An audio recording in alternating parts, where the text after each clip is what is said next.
Okay, we'll call the meeting to order. We get it? All right. I'll entertain a motion to approve the minutes of the November 22nd Select Board meeting. So moved. Second. Is there any discussion? Hearing none, all those in favor signify by saying aye. Aye. All, 5-0. Have some additions.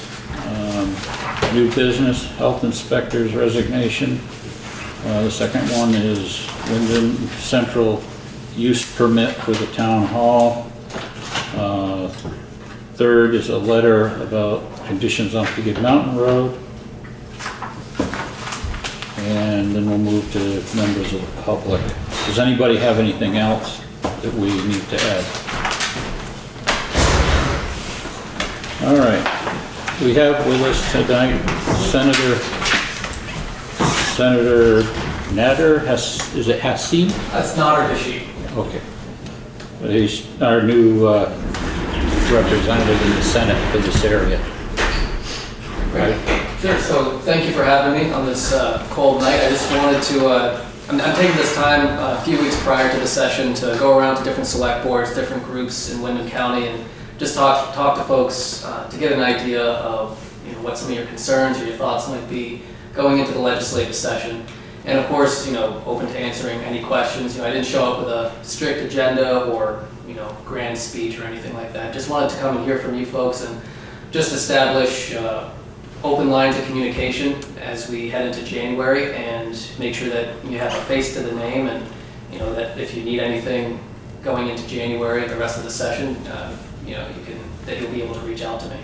So, just to open it up, are there any initial questions for me or any thoughts that you want me to have as I get ready for January?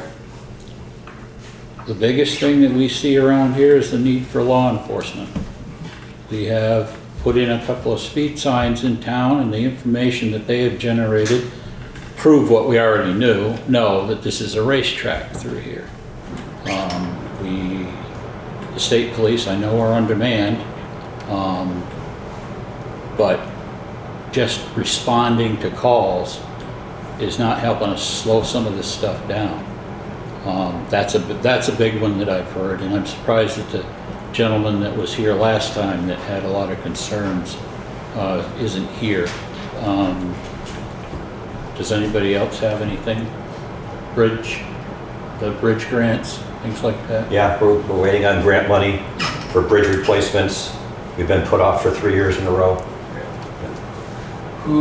Where were you going through? What? District 2, through District 2.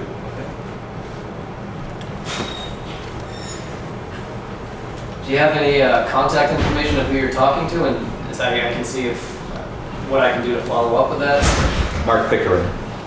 Pickering? There we are. Albie, this is the gentleman we were talking about speed enforcement here. He's our new state senator. This is the gentleman that I was talking about that had concerns about some traffic issues. Albie, could you just stand up so they can see you and give him your input? Any thoughts on the speeding issues that we were just talking about law enforcement, and I was offering to the select board. People know there's no enforcement when they drive like lunatics. Hundreds and hundreds and hundreds of people flying. It's a 30-mile-an-hour zone where I live. People are driving crazy. Yeah. Commercial trucks in particular, like so fast. If there's a kid in the road or something, they would never stop. What area of the road do you live? West Townsend. West Townsend? Right at the bottom of Windham Hill. Okay, okay, gotcha. Yeah, I know what that is. Yeah, it's, is it primarily traffic that you're seeing the issue with, or is it also just calls in general? Because If it's a criminal call, depending on when they're available, they respond relatively quickly. If it is something that is like this motor vehicle enforcement, The problem is they don't have enough staff to get in here and take care of that. And we have had contract money set aside for the last, what, 3 years? Maybe 3 years. 4? And at least the last 2, and then this year, we can't get anybody to accept the extra work of doing motor vehicle enforcement in town. Is the sheriff's office, have they offered to do anything? Because I know Mark Anderson is trying to, I was just on a meeting with him earlier today, he's trying to expand the service of the sheriff's department, and so I don't know, have you had any success going down that way? Long story. Long story? But I've reached out to them a couple of times, and we've just gotten what they would bill us, and it works out to like 8 minutes a week for the money that we have. 8 minutes a week? 8 minutes a week, and that's They going to put do something nothing. over last week. That was pretty impressive. So, I mean, funding is a big problem. A village like this or a town like this with 1,300 people, $116,000 in a year for coverage is just not something we can do. And that's what the contract breaks down to for the sheriff's department to do work in this town. 2,000 hours, I think it's 2,000 hours a year. So, like I said, that's a lot of money for us to try and come up with, considering we have a lot of issues that we have to deal with. So, overall, we need some help to get that kind of enforcement up here and slow these lunatics down a little bit.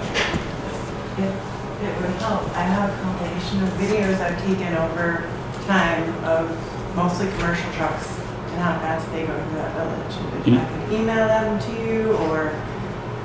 Your name, ma'am? My name is Jill Devine. I live Okay. across the street from Albert, so we're on the same stretch on Route 30, across the street from you too. Yep. So, videos of trucks going through over 50 miles an hour, oversized loads. And I'm sure this has been discussed, but any possibility of a speed bump in that area? You can't put them on state highway. Okay. We're going to put some speed signs up there. That's in process, and we'll have the actual data off of those to tell how many cars are coming through. So how many cars and what the speed range is. What the speed is, the time of day, gives you the heavy traffic count is on Route 30 is between 7 and 8 a.m. On the Grafton Road is between 6:30 and 7:30 a.m. So there's a lot of data to look at and what time those speed infractions occurred. And also first detection and last detection. Once the sign goes off, does someone even bother to tap their brakes, or do they just continue going through? So sometimes if we get a drop of 4 miles per hour from first to last detection, sometimes we don't see. And now with more data, the signs came on November 4th. The one at Nystrom's here, just south of the village, is recorded one at 70 miles per hour. What I don't know, was it an ambulance, was it a state trooper? I don't know that. I just know the vehicle count, the speed, the time of day. You're gonna be aghast when you get the data from those signs up there. School bus time. It's all Scary. day long. In this particular incident that he was talking about, that one sign was the only sign that was up, and it recorded 5,000 hits through the village on a weekend from what was Friday night through Monday morning. Through 6 o'clock Monday morning. 5,000 cars through here, and there isn't even any snow on the ski slopes. So it's normal traffic. Good to know. Okay. Is there anybody else that has anything to say? Senator, one other thing, as you spend time up in Montpelier, the money that would be going to the DC fiber or DB fiber and other community fiber networks, more is better, trying to get more folks signed up and connected and having speeds that are usable. How has it been over the last 5 years or so in terms of the change? Because I remember 5 years ago when I was up here, the chance of getting a cell reception or accessing the internet was a lot more difficult than what I've seen. DB Fiber is a community-based program in Windham County, and we're in the process of trying to get people in areas that have no coverage, and we're talking strictly internet coverage right now, high-speed internet, trying to get them connected, and there will be some people down south connected this month. And the build-out is progressing, but it can't go fast because there are other parties involved. But any more money that Montpelier can direct towards us, so much the better. Yeah. And are you a point of contact for DB Fiber? Stephen Johns would probably be your best, or I happen to be one of the representatives in Townshend, but very, very small cog in a much bigger, more important wheel. Yeah. Thank you. I know we're having a delegation meeting earlier today, actually, and DB Fiber was brought up, and just broadening internet access in general. Right. And you probably know Laura, Representative Sibilia, that's one of her main points. So, yeah. Great, terrific, thank you. Absolutely. Does anybody else have anything?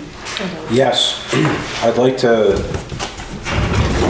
bring up the fact of the Townshend Dam, and being a senator, maybe you could help be the squeaky wheel that hopefully gets some grease someday on that.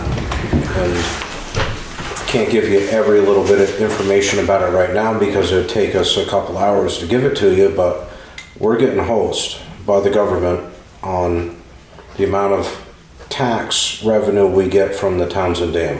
Federal, state, or both? Federal. Well, yeah, government, federal. Yeah, payment in lieu of taxes. What's that? Payment in lieu of taxes. Would they they have about 1,000 acres of land, and they pay $9,665 a year to the town of Townshend for property tax.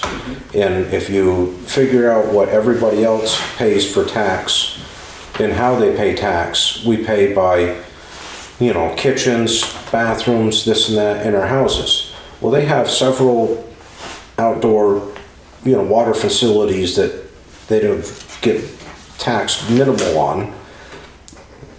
Like I said, 1,000 acres of land, anybody else would be getting charged a lot of money. Way more than $9,665. Plus we have to pay to use the road. Gotcha. And when we ask them for anything, it's like hands off and don't want anything to do with it. Yeah. My understanding also was that they were supposed to maintain a viable recreation area, which they had not, which really affects, the benefit to the town residents and people visiting. I did hear that piece. I did get some background on the Townshend Dam, just a little bit, and I did hear that in the conversation. But I mean, if it's a longer conversation, I'm happy to connect offline. I can give you my email. And We would love to have any sort of correspondence and help with it that we can get from you. Okay. If you were here in the 70s and wanted to go swimming on the weekend, you had to get there early because it would be packed. Really? Right now, it's mud. It literally is mud. You can't even wade or swim in there right now because of silt that has come down from the dam above, it's Ball Mountain Dam. On at least 2 occasions, there were massive releases of silt out of that dam by accident. How do you know? I'm being a By little accident. facetious there. But it's filled it into the point where you can't boat there, you can't fish there, and you can't swim there. And as Connie said, that was part of the original agreement. Can't do it anymore. What we were told this summer was that they're reevaluating the recreation area to maybe not include water, which I think would be a real Wouldn't loss. that defeat the purpose of? They would define it as something else. I think they talked about frisbee golf and things like that. Rob said it a little bit earlier. These dams are flood control dams, and the people who benefit the most are the folks down in Massachusetts and Connecticut. I've seen studies that say that, like people in Springfield, Mass, the benefit has been $40 million. Controlling the water up here in Vermont has benefited them because they don't flood down there. So it's a complicated thing, and Rob's absolutely right, we get a pittance. I'll take you one better than that, Bob, not to cut you off, but I don't care who benefits down south. I want people here in Vermont to pay the same as everybody else across the board. So if you owned 1,000 acres of land and you paid $9,665 a year to have property tax on it, and everybody else was that way, that would be fine. But that's not how it is. Can I ask a So question? I would like to have you be our squeaky wheel now that you're newly elected and help us out. Do that. Well, I have a question that may or may not open up a can of worms, and if we want to talk about it another time, that's fine, but why are they paying such a low amount of tax on that much land? When you get into the weeds with them, they'll look at you and tell you it doesn't matter what you think. That's what they think it's worth. You're dealing with the federal government. Right. They're gonna tell you what you're gonna get, and that's it. And So there was an agreement between New Hampshire, Vermont, Massachusetts, and Connecticut. It's the Connecticut River Commission. And it needs the agreement of all those parties to establish what the tax is. And I forget how many years ago they said, that's it, we're not gonna look at this anymore. It's a complicated thing, Rob's absolutely right. Which part though are they not looking at? Paying the proper amount in just tax, property tax, or just whatever I it forget is? what year they came to that agreement. They all said, let's not do this anymore. So, and it wasn't that many years ago, less than 20 years ago, I think. Well, not myself, but this issue has been going on for the board for years. They've had meetings. Some of the people that were at the meetings, from the government standpoint, didn't know why they were there, had no idea that they control the dam. So if I remember right, the last meeting that we had with the previous chair here, she went down to the meeting, and they didn't know that there was a hydroelectric facility placed on top of it. Had no idea. Now, who approved the permitting process? So that's what you're gonna run into. And it's not something that's, just from this board's view. It's been going on for years.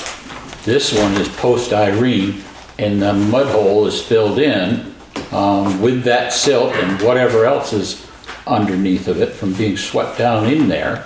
And, we've been told that it was gonna be dredged. It hasn't been dredged. That they were gonna do things to it to make it, return it to where it was. Nothing's happened, so. do you have a point of contact for the Connecticut River Commission that I might be able to I reach think out we to? have in the notes They're down in somewhere. Greenfield. It's in Greenfield. Okay, in Greenfield.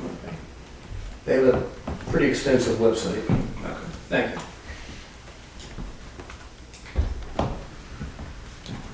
It's Army Corps of Engineers, and it's the colonel is based out of Greenfield, I believe. Well, again, the Colonel's there's a bunch of offices. different people. Right. Okay, anything else? All right, well, thank you, Senator, congratulations. Thank you, and thank you for having me and letting me come here to talk for a bit and hear about your concerns. And I'll leave some of my cards here.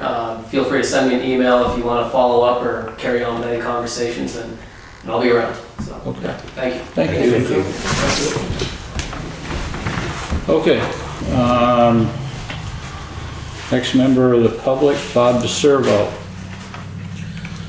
What do you got, Bob? The Select Board got a letter from the Deerfield Valley Communications Union District, and it just gives a review of what was done this past year in terms of how we're starting to build things out and so forth. And it mentions myself and Andy Snelling, but it only mentions me and Andy as representing Townshend.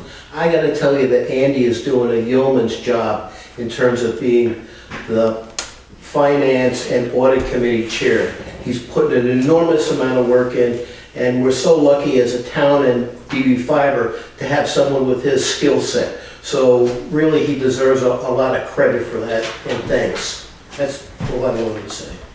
Okay. All right. Do we have anybody else with anything? Any other? Your name, sir? Dave Caddy. Okay. So yesterday morning, my wife was traveling to work at about 7:45 in the morning down Peak Mountain Road. The road was plowed, not sanded. She had one car in front of her that she got right at the crest of the hill going down the hill just past Eric Wilson's place. And she could see the car veering off the road into a tree, so she tried to hit the brakes so she could back up and turn around. Started sliding, realized she lost control, had two kids in the car, decided to go into the new ditch on the side of the road, then went up an embankment, hit a root ball, rolled the truck, and now we've got a total truck. So my main question is, why was the road plowed and not sanded? We plow with sand in the truck because we need the weight. After we plow, we go back and we sand. All right, I talked to Kurt today, and he said that he's always sanded on the second pass, so I don't think that holds water when Kurt did that for years. We only did one pass on that road at the time the accident happened. That road was absolute sheer ice, and the fact that a sand truck didn't show up till 9:30 in the morning, I just don't find acceptable. Well, we were down the truck because we were down the driver. We had a truck get stuck on Townshend Acres. We had to go and retrieve that truck. So we were behind schedule, yes, we were. Now, I read the correspondence. The select board has not instructed me to cut back on sand.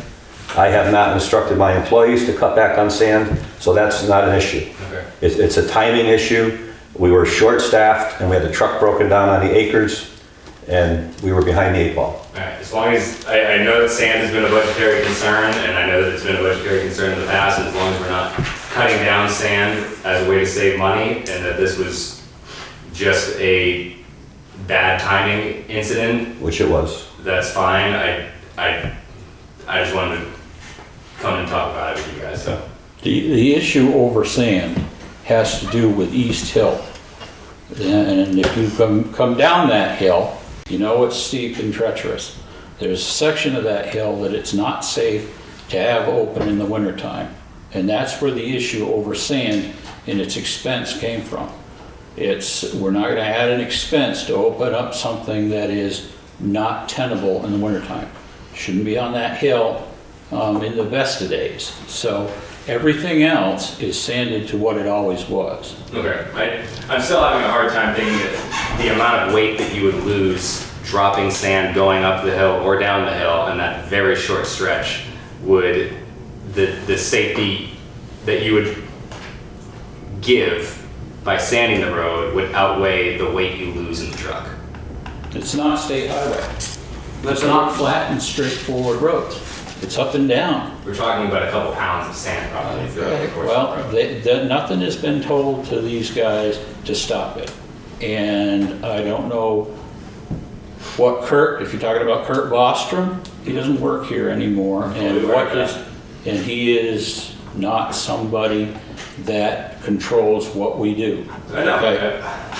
He has his people doing what they normally do, and some days it's going to get done before the sun comes up, and other days it won't. It's just what's thrown at us at any given time. Sure. All I'm And saying that's is all that- this was. Yeah, and all I'm saying is that possibly if we could consider, if we've got a truck full of sand going up or down one of the steepest mountains in town, to just throw sand down as we're going up, if it's gonna be a one-pass thing, and possibly leave us with an ice-covered road for the next 2 hours.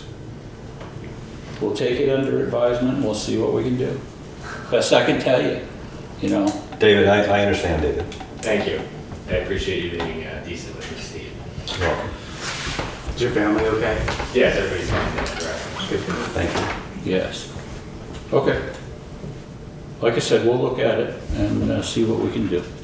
My first thing that I would like to ask you, Dave, is the next time that anything happens, could your first call be down to the Townshend Town Highway Department or somebody to do with the town of Townshend, not to Kurt?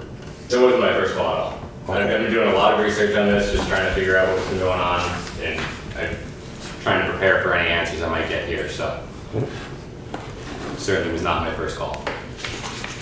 Okay. Anything else from anybody? All right. Rob, go ahead with the warrants. Make a motion to pay the warrants, starting with number 1, payroll in the amount of $9,880.77. Number 2, payroll tax in the amount of $4,225.34. Number 3, general fund in the amount of $34,693.48. Number 4, general fund in the amount of $633,151.53. Number 5, general fund in the amount of $14.99. Number 6, highway fund in the amount of $54,262.74. Number 7, highway equipment fund in the amount of $2,922.11. Number 8, highway equipment fund in the amount of $225.27. Number 9, library fund in the amount of $6.96, for a total of $739,383.19. Okay, we have a motion. Do we have a second? Second. Any discussion? Okay. All those in favor signify by saying aye. Aye. 5-0. Okay.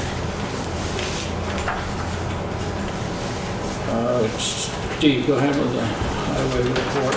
We have an issue brewing with the boiler system at the highway garage. A year ago, when we were under contract with Osterman, they did their service and said that the boiler was starting to show its age. We recently changed over to Dead River. They filled our tanks, swapped the tanks, filled them this week, and then had to come in and relight the boiler. The boiler's leaking water. The heat exchanger is on its way out. Parts are not available for the unit that we currently have, which is what, put in 2008, approximately. So we're in the process of getting quotes on having the boiler replaced. I do not have any numbers yet, but I've had 2 people come in to look at it so far that will be sending quotes in by the end of the week. Is there any water treatment done on that boiler? Water softener, that's it. Because depending on the pH, you can corrode tubes pretty quickly if the water is very acidic.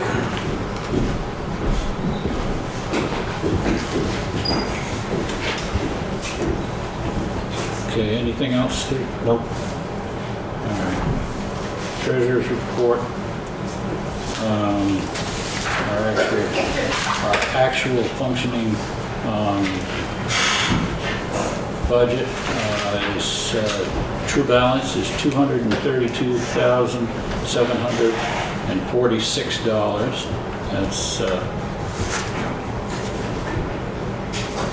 That's our working capital. The account's due to record $2,043,151.28 and $30,000 in the checking account. Town clerk has processed $439.50 through the various services she provides. We have received a check for the pilot program payment of $8,290.18. Okay. A couple of things. Building restrictions. We're in the process of writing a policy, at least for the short term, over the use of the building. There has been, from what I've heard, some comments that the Selectboard isn't allowing anybody to use that building or use this building, and that just isn't true. After COVID released all of the restrictions, we've allowed the school to use the building, we've allowed AA to use the building pretty much anybody that's got insurance and wants to use it for something. The change is that if it is a public meeting, a meeting that requires the open meeting law, it can't be held upstairs. The stair chair is not operational properly. It is not inspected, and we have no way to get people to the second floor with their mode of transportation and them independently getting back down. So if it's a public meeting, it's going to have to be held either on this floor or they're going to have to find someplace else. With that, I made a request to the school department for Dutton Gym for town meeting this year. And they've agreed to allow us to use that facility to get that done. Let's see. On the same note, we have a permit request from the school department who would like to use the building for a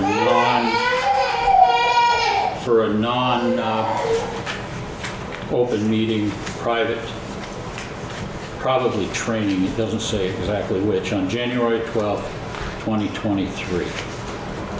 Is there any problem with that you folks see?